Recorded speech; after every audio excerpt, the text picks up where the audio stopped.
المقاومة في لبنان تحمي الدولة وتحمي الشعب وتحمي الوطن.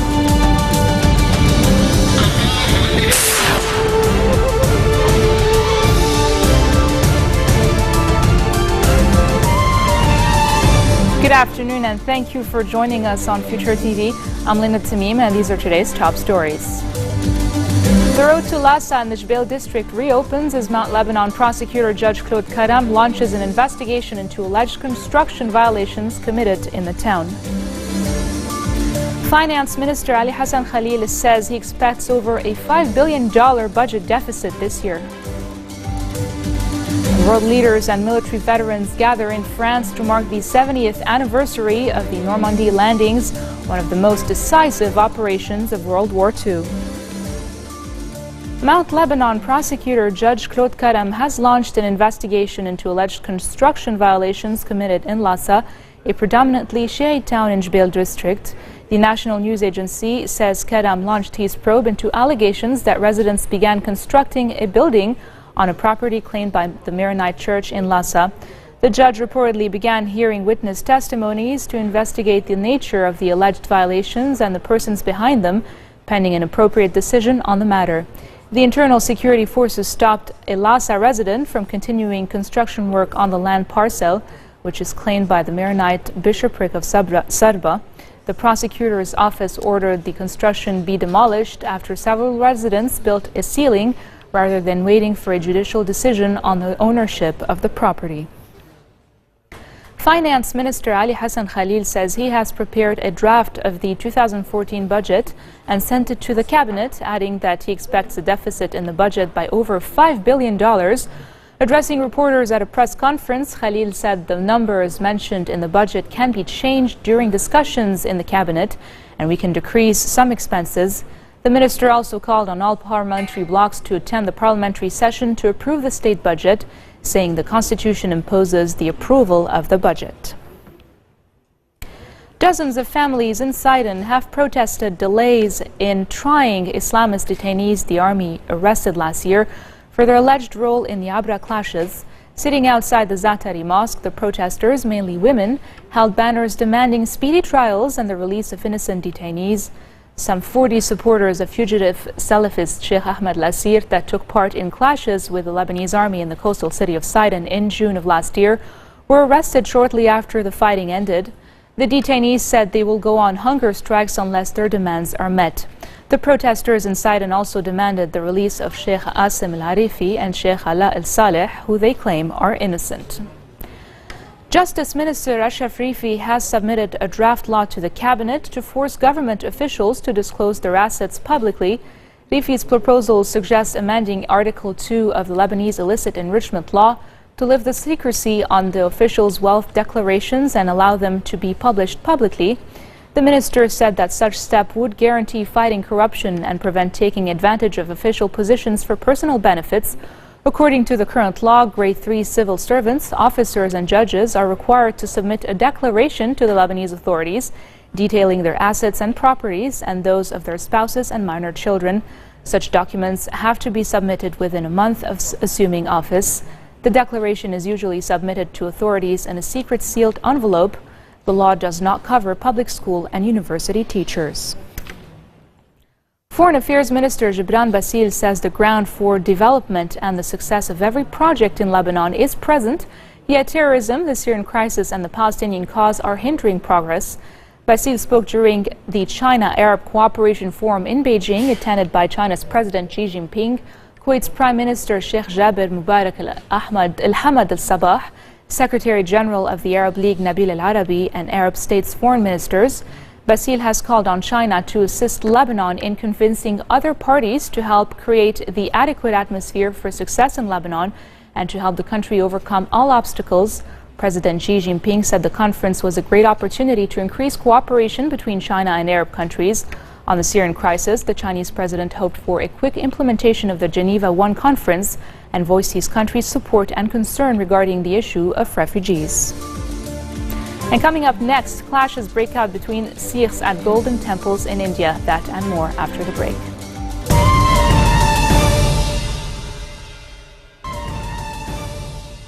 Welcome back. A law passed by Egypt's interim president will set the stage for parliamentary elections this year, but political parties fear it will return the country to a system similar to one under ousted President Hosni Mubarak.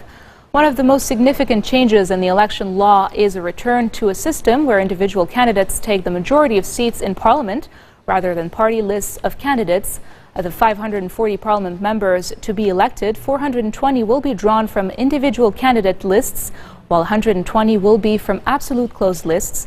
Politicians say such an agreement would weaken the position of political parties in the country, where they already have little influence on the ground.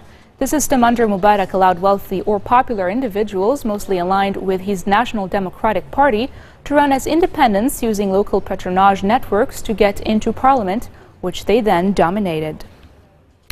7 people have been killed in what authorities in Iraq say were back-to-back car bomb attacks. The casualties belong to an ethnic minority in the country's north. Police officials say the explosions this morning took place in Tahrawa, a village inhabited by families from the Shabak ethnic group who have their own distinct language and belief system. The village is near the city of Mosul, 360 kilometers northwest of Baghdad. Police say about 37 people were wounded in the blasts. 15 pro-Russian rebels have been killed in clashes with government troops at a border crossing with Russia. Reports say Ukrainian border guards clashed with armed men who came from Russia in trucks and an infantry vehicle and tried to cross the border at the village of Marinivka in eastern Ukraine. A source at the Ukrainian Interior Ministry said the attackers were supported by around 100 rebels who came from the Ukrainian side of the border. He said 5 Ukrainian troops were injured and the casualties' bodies were taken to a nearby town. Government troops have for weeks been clashing with pro-Russian rebels who dismissed the Kiev government as illegitimate. And now for news around the world in brief. Abu Abdullahi Bayero, the Emir of Kano and one of Nigeria's most prominent Islamic leaders, has died. Palace and state government sources say Bayero died after a long battle with cancer. Bayero, who with the Sultan of Sokoto and Shehu of Borno, was part of the triumvirate of influential traditional monarchs in the Muslim majority north, had been emir since 1963. At least 12 people have been injured during clashes which broke out between Sikhs at the Golden Temple, the religion's holiest shrine in northern India. A spokesperson for the temple said members of a Sikh group brandishing swords and wooden sticks clashed with the guards of the shrine. Hundreds of Sikhs had gathered at the temple to pay their respects to those killed in the June 6th of 1984 raid of the temple by Indian troops aimed at flushing out armed separatists demanding an independent Sikh homeland. The Afghan Interior Ministry says a suicide bomber and a roadside bomb have struck the convoy of presidential candidate Abdullah as it left a campaign event in the capital of Kabul. Today's explosions killed 4 civilians but left the candidate himself unharmed. In a televised statement shortly after the attack, Abdullah said he had not been hurt, but his security guards had been wounded. World leaders and military veterans have gathered in France to mark the 70th anniversary of the Normandy landings, one of the most decisive operations of World War II. Dignitaries including U.S. President Barack Obama and Russian President Vladimir Putin are taking part in the ceremony to pay tribute to the thousands of soldiers who lost their lives in the beach landings in Nazi-occupied France. Speaking after opening remarks by French President François Hollande, Obama told veterans of the operations their legacy is in good hands. Much of this year's commemorations have been overshadowed by the crisis in Ukraine, which has sparked a bitter diplomatic dispute between the U.S. and Russia. The D-Day invasion was a turning point in the war and paved the way for the liberation of Western Europe from German forces. More than 150,000 troops parachuted or waded to the French soil on June the 6th of 1944. About 5,000 Allied soldiers died in the beach invasion, and tens of thousands more would be killed in the subsequent battle to free the continent. Well, it's just so extraordinary. People of my generation just find it hard to believe what people of my grandfather's generation did to ensure we could all live in freedom. And when you hear the stories of people coming back again in their 90s, of what they did and how brave they were, how many people they lost, it just is incredibly humbling. German Chancellor Angela Merkel has met with Russian President Vladimir Putin on the sidelines of the events. The two leaders sat across from each other, framing their countries' flags, which were positioned side by side. Merkel used the anniversary to caution the international community over recent developments in Ukraine. And still on the occasion of D-Day, emotional World War II veterans look back at the largest seaborne invasion in history. Take a look. I've thought many times the D in D-Day meant Death Day. I don't care how tough you are, it gets you. It gets you.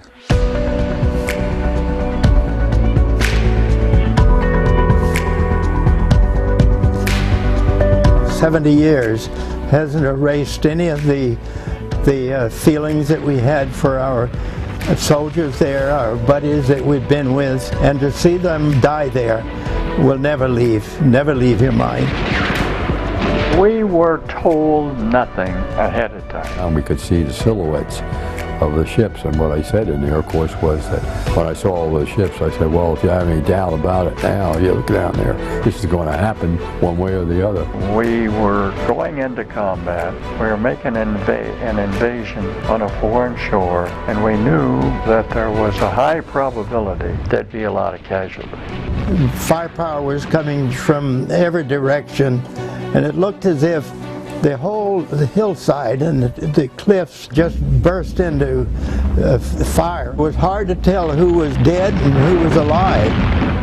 But I had this awful feeling of being useless. You know, here all these guys around me dying and drowning, and I couldn't do anything about it. If I talk about a cemetery and the national anthem it taps, I get emotional. I can feel it right now. When I go to those cemeteries, as often as I've gone there, it gets me. It still gets me. I can feel it right now. And it was a very important event, and it had to happen, and it had to be successful, otherwise we'd be somewhere else today, maybe saluting Hitler, I don't know. If we had failed on D-Day, then Hitler certainly would have gone into England. He would have done that, and probably would have got his wish to control the whole world. I am grateful to God that I lived through that, and I say a prayer every night for the wives and children of the guys that we left over there.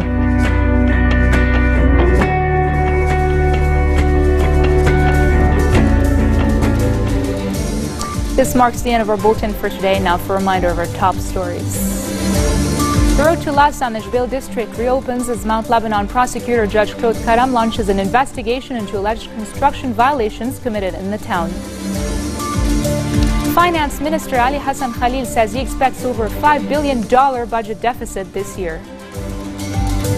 And world leaders and military veterans gather in France to mark the 70th anniversary of the Normandy landings, one of the most decisive operations of World War II. Those are your Friday headlines from us here at Future Television. I'm Lena Tamim, wishing you all a very nice weekend.